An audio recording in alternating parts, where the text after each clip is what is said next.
Episode 175, Healing After a Concussion with Bethany Lewis. Welcome to Latter-day Life Coaches, the podcast where each episode is a conversation between me, Heather Rackham, and one of my amazing coach colleagues.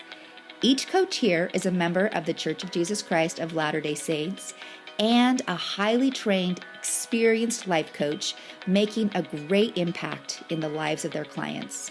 And together, we have one main goal, helping you live your best life no matter what. You ready for this conversation with a coach? Here we go.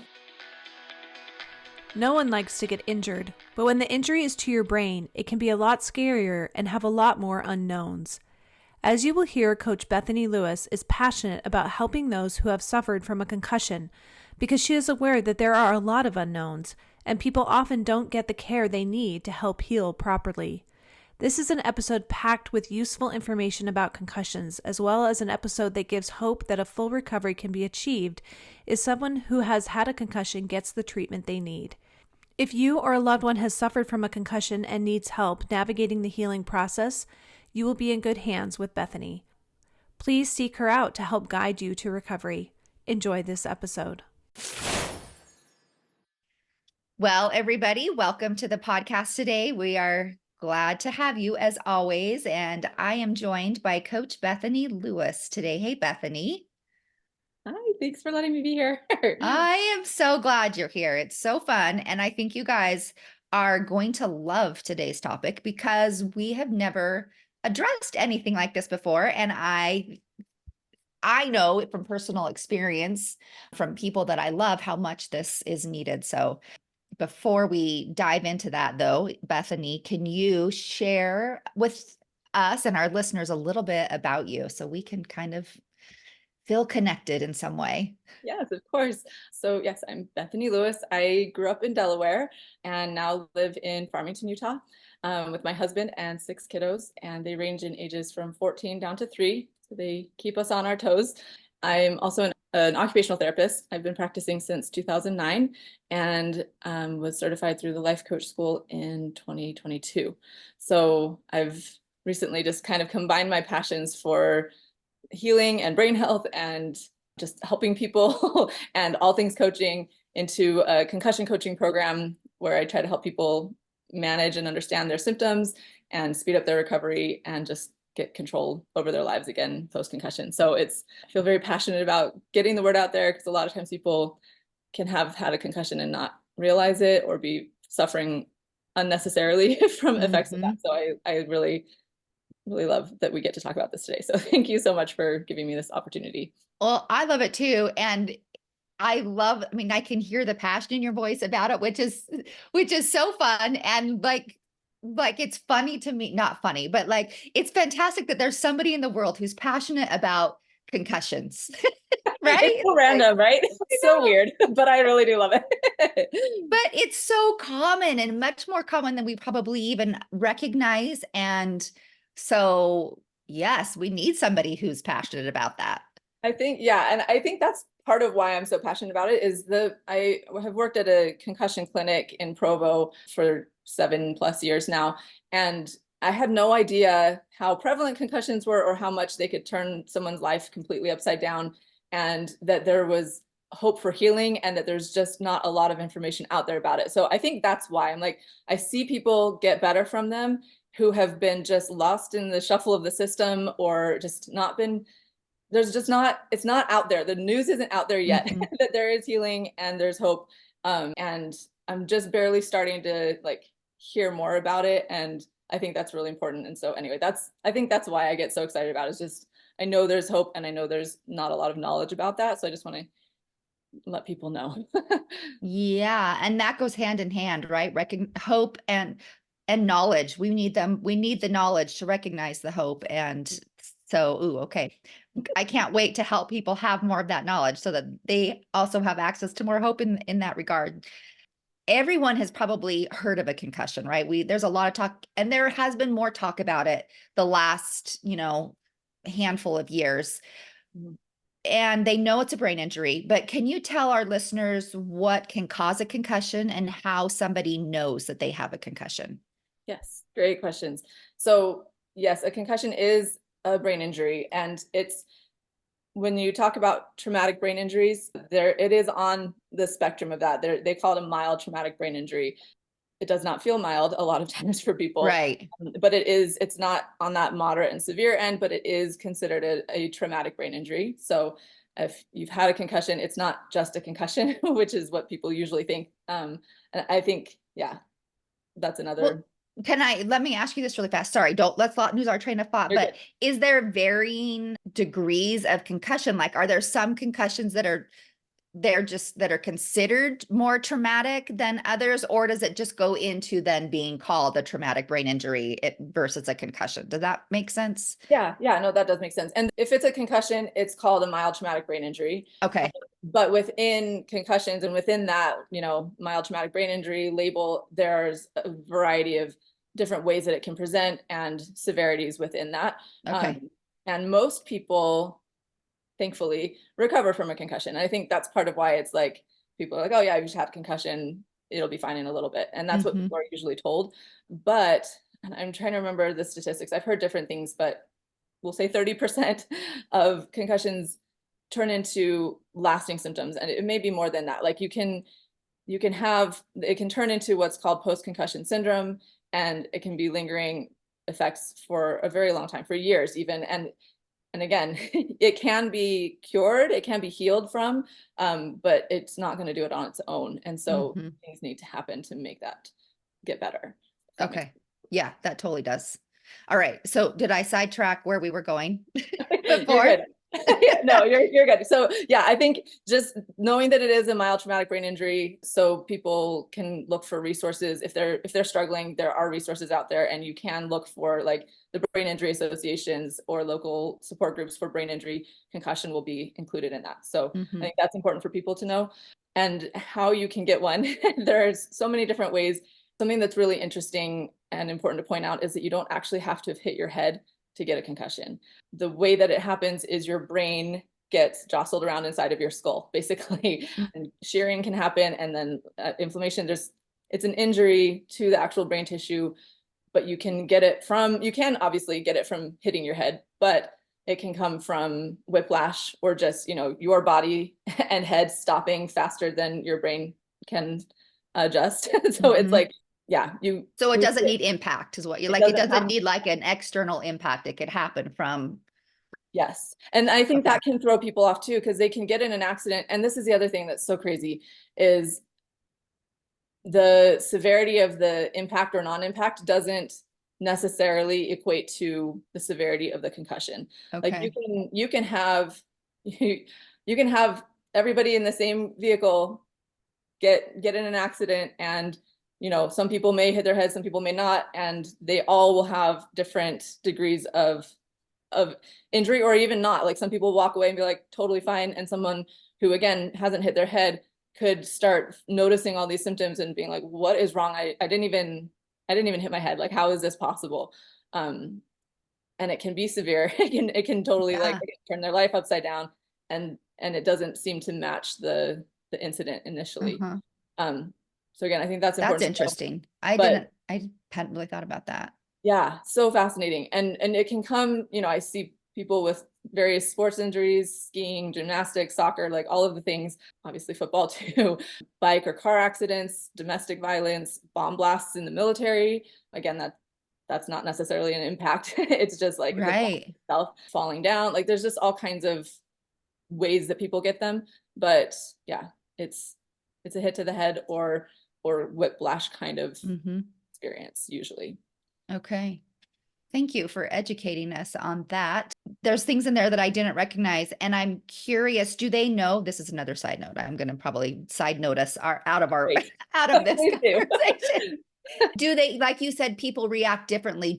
Is there any research, or do we know what it is, different things that help, that make people react differently to I'm stumbling around that question because I don't necessarily know how to ask it, I guess. Right. If like people are more prone to. Yeah. Do we know what the links are there? That's a really good question. I feel like I have heard some things I don't feel like I'm an expert on that Yeah. answer, but I believe that women are generally more prone to them. And if Okay. you've had a previous concussion, you can be more prone to future ones. Mm-hmm. And which is why it's so important to like follow protocols to like take a break from sports. 3 weeks probably would be Yeah. good. So like giving time between concussions if you're going to be having concussions, Yeah. being careful. So yeah, having Okay. previous ones, and some people are just more prone to it than others. I don't know exactly why, Yeah.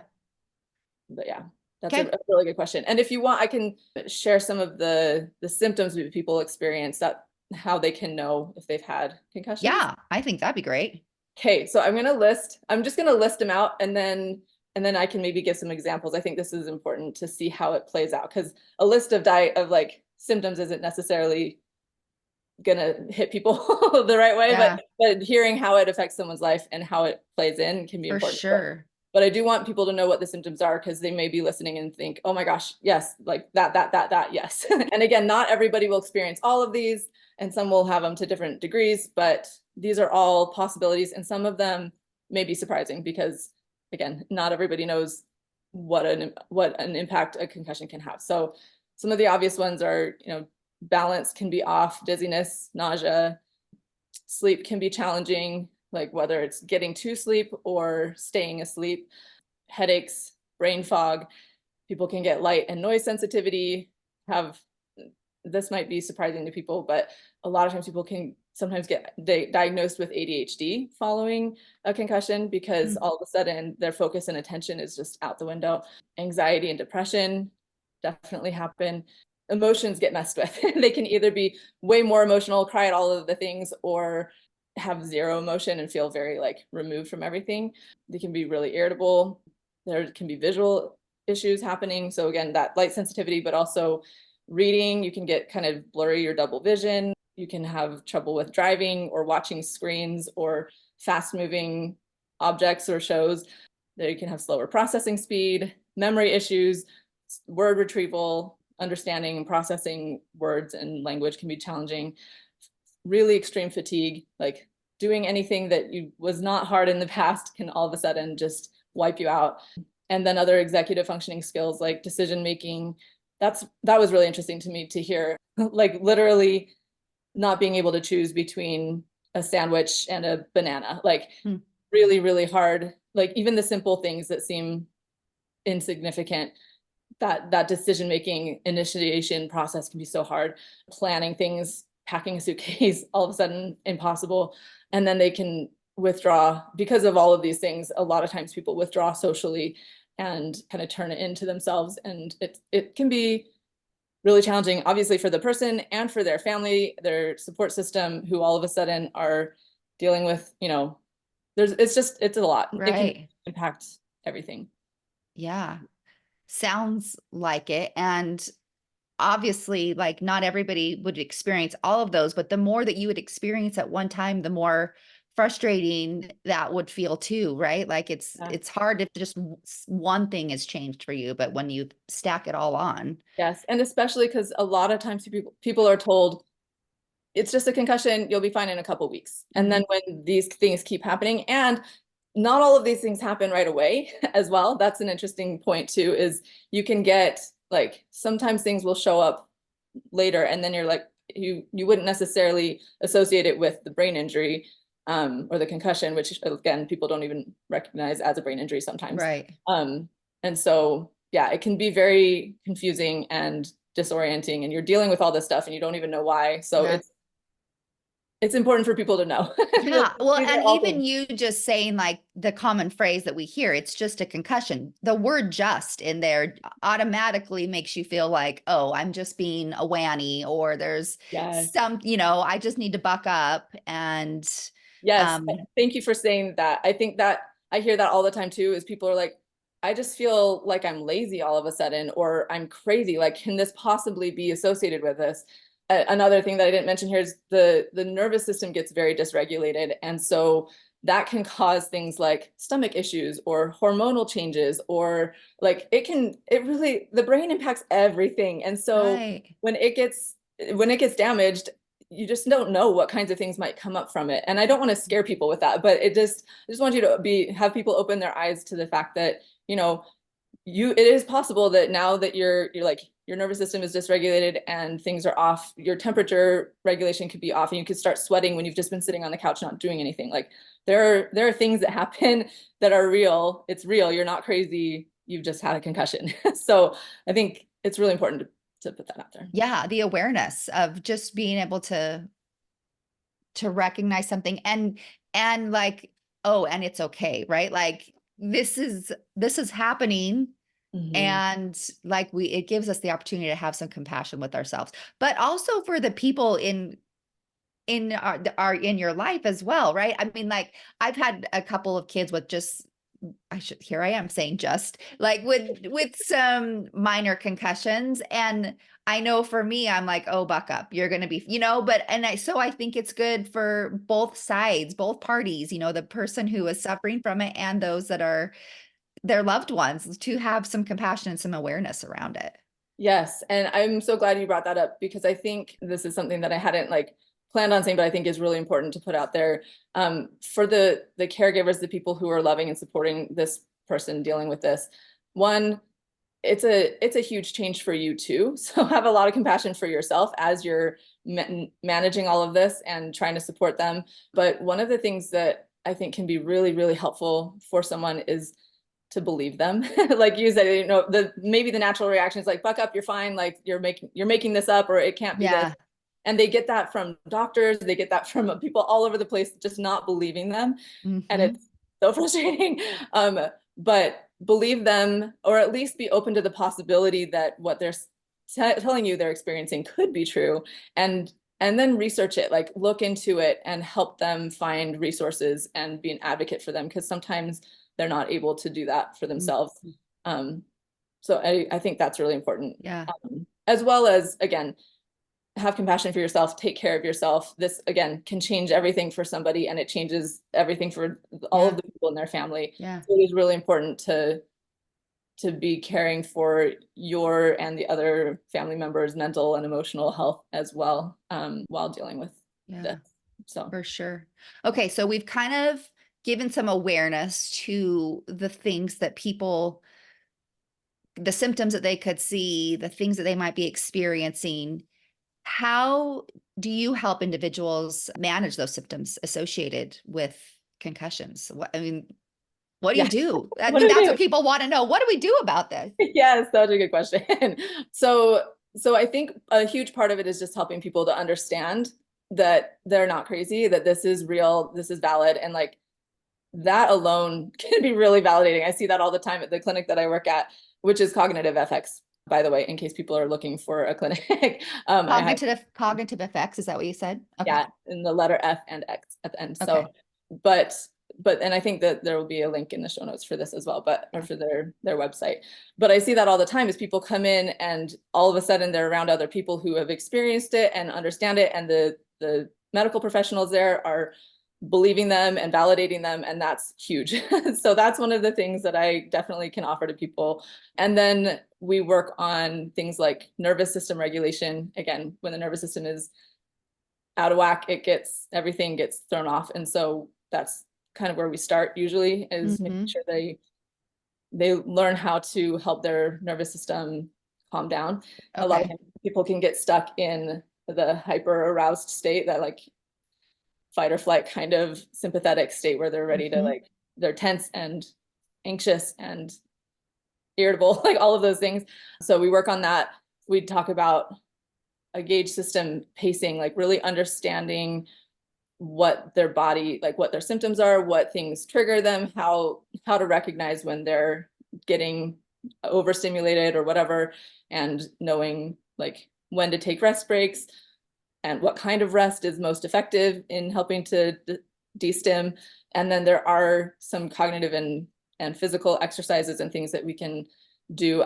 Since my coaching is over Zoom, I can't, and because my OT license is only good in Utah, there are certain things that I can't do, but I can help people find places or like refer them out. Right. And I kind of see myself as like a guide on their concussion journey, because again, there's so much that people don't know about the experience and about concussions.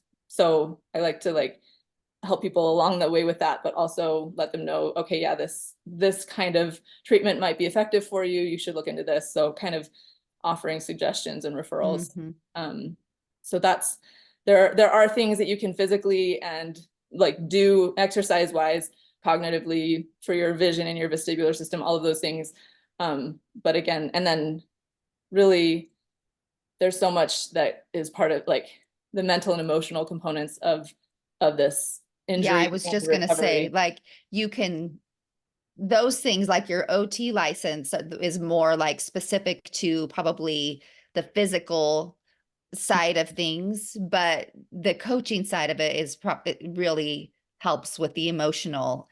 Yeah. I'm assuming, right? Like it's, Yes. And I think honestly, I think the coaching stuff could easily fit under the umbrella of OT there, because yeah, OT covers so much, but I can do that coaching, and it is such an important part. And it's, I think honestly, I think that's the part that most often gets missed because people are usually like, okay, I need to get rid of these headaches. I need to do like take care of the physical things that I'm dealing with, and don't always pay attention to how much that's affecting the emotional and like draining them emotionally yeah. and all the other ways. So yeah, the emotional nervous system stuff, mental ways of thinking about it are really, really key. And I love helping people with those as well. Yeah. I wonder if you might, I don't know, I'm probably putting you on the spot here, but maybe could you share with us maybe like, okay, somebody is having those headaches or they're having a symptoms that are frustrating to them. What does that look like as you help them on like the coaching aspect of it versus, the physical sides of it? Can you maybe share what that might look like a little bit?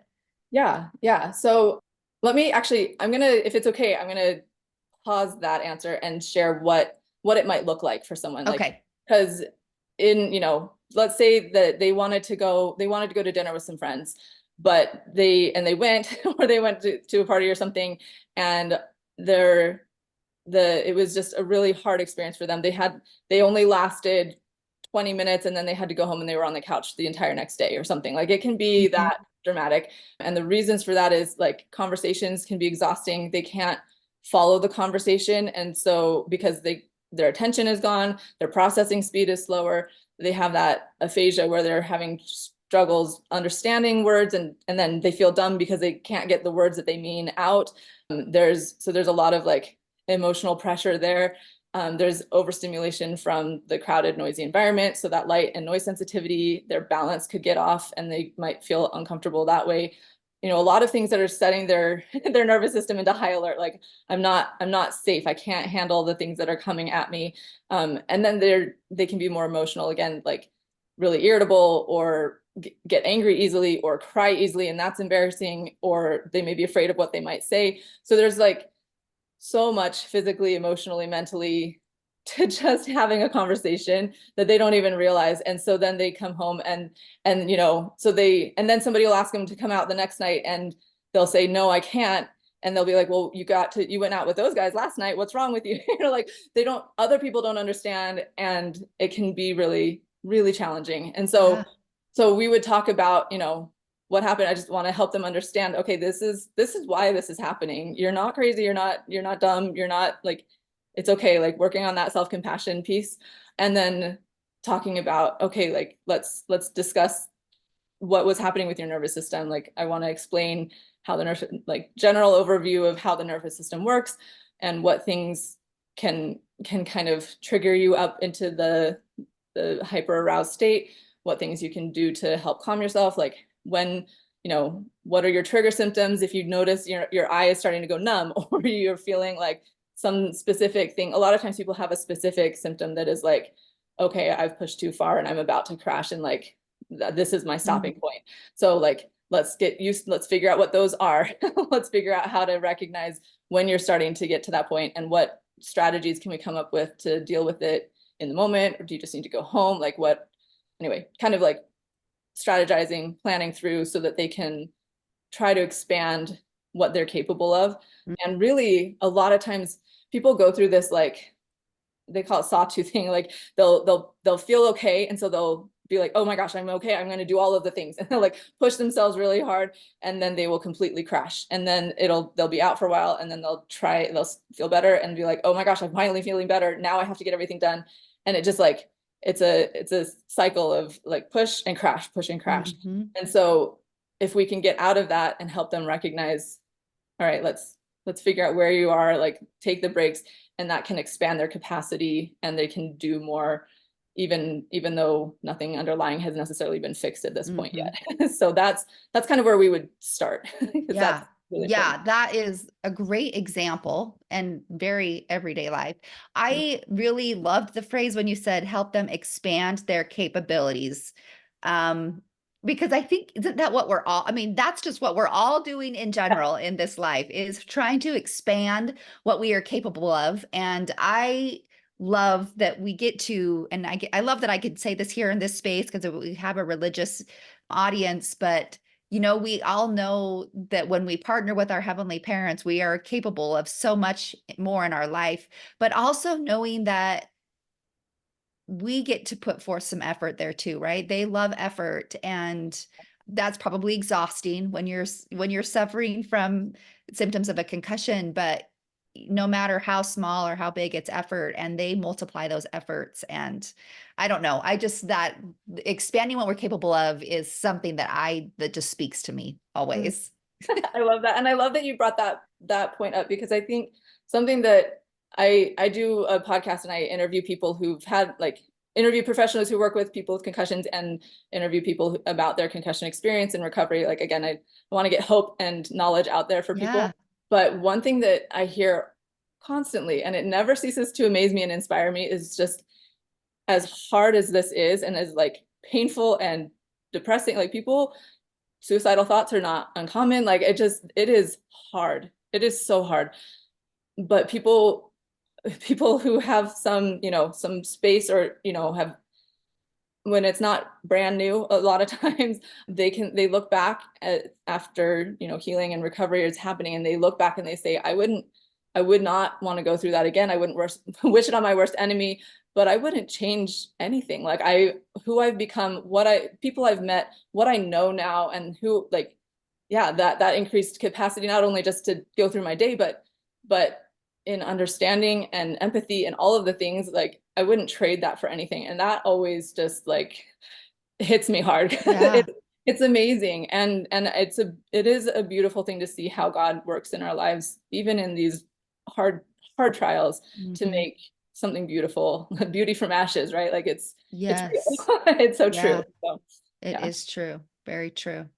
So knowing that, like we just talked about expanding our capabilities, beyond that, how do you help individuals manage the symptoms then how do you do that exactly? I know that you can help them in various ways, but do you have some specifics that you want to share? Yeah. So, well, kind of what we've already shared, but also like when they feel like their lives are just out of control, like I want to help them feel like they can get control of their lives again. And that one of the things that feels so, like the reason they feel so out of control is because they just feel like they're at the whim of their symptoms. Like it can seem so random and unpredictable. One day they can do something, the next day they can't. Again, that emotional piece, they don't always know what's going to cause them to crash or how long that crash will last. They feel like all these setbacks are really hard. And so that can be really challenging. And so kind of what we talked about before can be really helpful in just realizing where you're at with your symptoms, knowing how to manage them, knowing what things to do to try to bring your nervous system back down. That can all be really, really important, I think. Okay. So yeah, just kind of a summary of that, but yeah. Yeah. Okay. All right. We talked about hope a little bit, and I know that you've helped, like there is hope, that knowledge helps bring us hope. Is there hope for a full recovery though? Like, is it just like they can learn to manage they can learn to deal and manage their symptoms, but is there full recovery in their future? That's such a good question. I want to say yes. Like there is hope for recovery. And I want to say that with a caveat. You will always have had a brain injury. So expect that you can get better. There may be like things that you just need to be aware of. You need to be aware of your body and your symptoms and what's, if what you may or may not have limitations, but there may be continuing things, but you can make significant progress.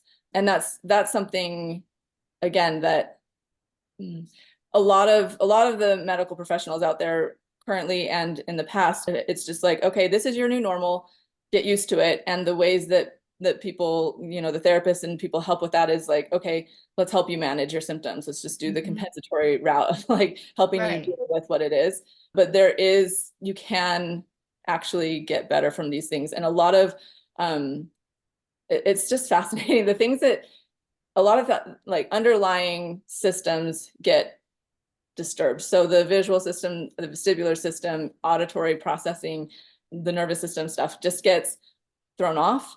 And there are things that you can do. There are exercises that can help. And again, working at this clinic, I see the progress that people made. And I think, and again, I'm coming from a perspective of having worked at this place, that they do 1 to 2 weeks of intensive therapies. You're getting occupational therapy, speech therapy, physical therapy, all these other different kinds of therapies, as well as physical exercise, as well as massages, as well as specific like ways to decrease the like intense rest, I guess, to like help reset the brain. So it's a process that really does reset things for people. And as a coach, I can't offer all of that, obviously. So I'm happy to refer people to places that can do the physical work with people to help them get their symptoms under control as well. But when those underlying systems get taken care of, it's life-changing for people. It's amazing. So yeah, and I think that's a piece that we don't often recognize, that there's underlying things, our nervous system, things that we can really do a whole lot to make a difference with, and we don't, but they're just kind of a quiet piece that we don't always recognize. Yes. And they can be, again, since they're underlying, you have all these symptoms, people are like, oh, let's manage this thing, but they're not getting at the core problem underneath. And so understanding that, and like specific physical exercises, types of exercise, like intervals can be really helpful, because that like high intensity intervals, when you get your heart rate up and then you stop and bring this whole system down through breathing, like you need to do it with professionals, but it can be very effective in like getting your system, again, your nervous system has been so hyper aroused, so dysregulated, that it shows that it can come up and come back down. It's training not only, your cardiovascular system, but it's your nervous system as well. There are specific things that you can do, and lots of different, that's another important point I think to make, is that it's not just one thing. Usually it's like all of these different systems, all these different things that need to be addressed. And so people often, they find their recovery through multiple different sources, different types of therapies, different things that help in different times of their recovery. And it can feel very eclectic, but hope and healing is out there. And a thought that I like to offer people is that you'll be led to the thing that will help you for what you're dealing with at this time, at the right time. And it's okay that you've made great progress in one area, and then you're like, oh, okay, I'm going to need to find something else out. And you'll be led to those things. I think that's important, an important belief. I don't know. I can see it being helpful for people. So. I truly believe that. It obviously in every area of our life, but it is just like the next step will come, and we just have to trust in that process and be a willing participant, right? To follow the promptings that we see. And promptings come in different ways too. It might be that something just plops in front of you, right? Like you see something, you read something, you hear something, and you have to be willing to listen to those things. And yes, and also be willing to look for them too. Like go searching. It's okay. Like I think it is important to go looking, to be open to it. And then sometimes things will come to you that you weren't even looking for necessarily, but the fact that you were open allowed it to come to you. So I think it is so important. For sure. Okay, so before we go, I wanted to speak really quickly to this piece, because I have seen this. There's so many people in my life that I've seen have repeat concussions, that it's really like that can be fearful for them in and of itself, like living in fear that this might happen again. So how do you help them what does that look like for you? How do you help them in that coming from that space too? Yeah, yeah, that is such a common concern because again, it can be have such an impact in somebody's life. Then, they finally like start making progress. Like there's this fear of what could happen, and there's different ways again that we can manage that, and it can be individualized. But something I like to point out to people is, well, one, if it's a recent injury, do what you can to avoid situations where you might hit your head again. So like, don't do the sports, Yeah. go skiing, don't like, just take a break for a little while. Okay. But that fear can continue past that point too. And it is important to live our lives. Like we want to live life. So I like to share with people and remind them that they know so much more now. Like after we've gone through this process and we're like, they're in a better position because they know what to do. And I have talked to people who've had multiple injuries and have said the recovery from the second one was different, but the knowledge of what to do, how to manage things right away, things like that, like you're in a much better position, even if it does happen. And then, talking about the nervous system again, like this fear is something that's in the future, this worry about something in the future. Let's bring it to the present. Let's like work on calming ourselves, recognizing we are safe right now. Those kinds of things can be really helpful. And then just that, along with that, the thought work of, we never know like what's going to happen. We think we know the future. We think we can predict what's going to happen. We just never do know. And so it matters what we tell ourselves about the future and what we choose to believe. So doing all of that and then processing the emotions when they do come up, like, yeah, there's a lot of different ways to handle it. But overall, I think, and again, I like that we can talk about this, but the faith piece I think is huge, because when we recognize that we're all in God's hands anyway, and we don't know what's going to happen. We don't know how he's like, what things are going to play out in our lives and how they're going to play out, but trusting that everything can be consecrated for our good, and knowing that he can make beautiful things happen from really hard things, just and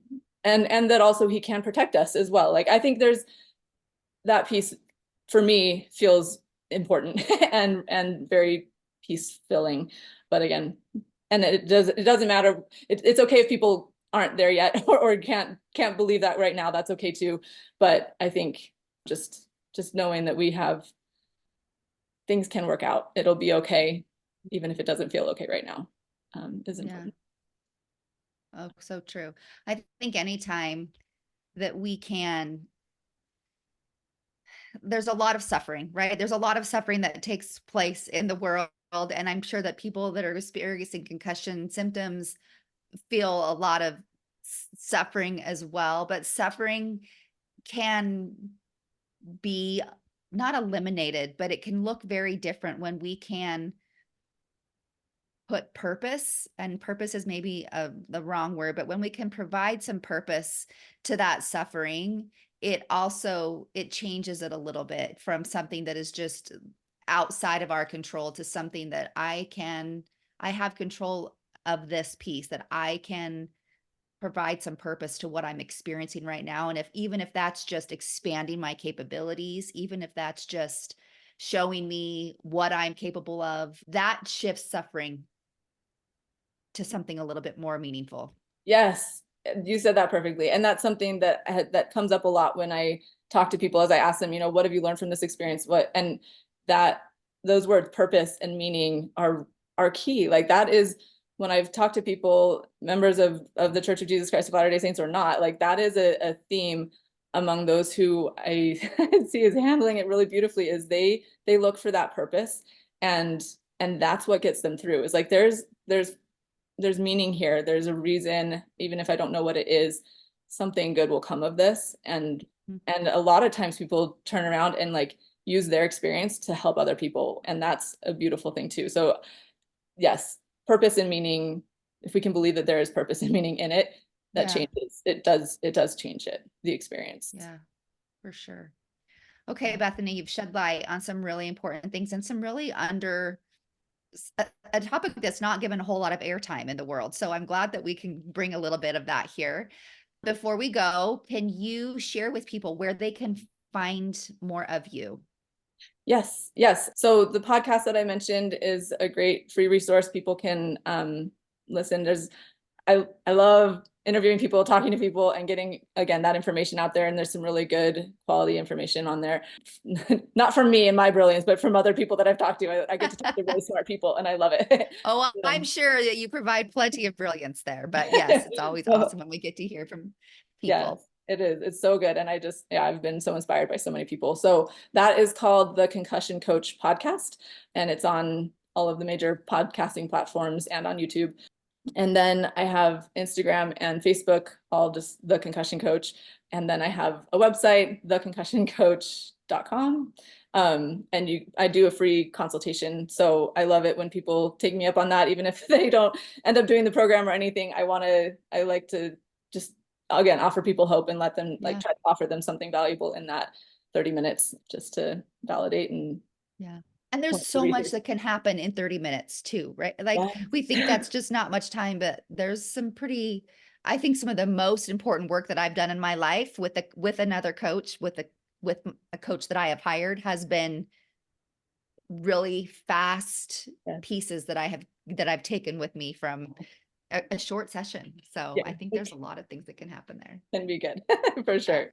Thank you. Oh, Bethany, thank you so much for being with us today. I really appreciate it. And yes. Oh, thank you so much. I really do appreciate, like you said, giving airtime to this. I feel very strongly about it. Very passionate. So I do appreciate the chance to talk to you. Thank you. Well, we all know someone who this will hit home for, and this is a really easy way to just send it their way. Like, it's a really easy way to show some love and compassion to somebody today, is like, hey, listen to this. So anyway, validation. If you're listening, validation. Send this to them. We'd love to share and be able to help somebody else in their life. So thanks, Bethany. Thank you. Hey, we just wanted to thank you for spending part of your day here with us at Latter-day Life Coaches and being part of this conversation. Share this with your friends so that you can have a conversation with them on this topic as well. And as always, subscribe so you don't miss a single episode. Have a good one, my friends.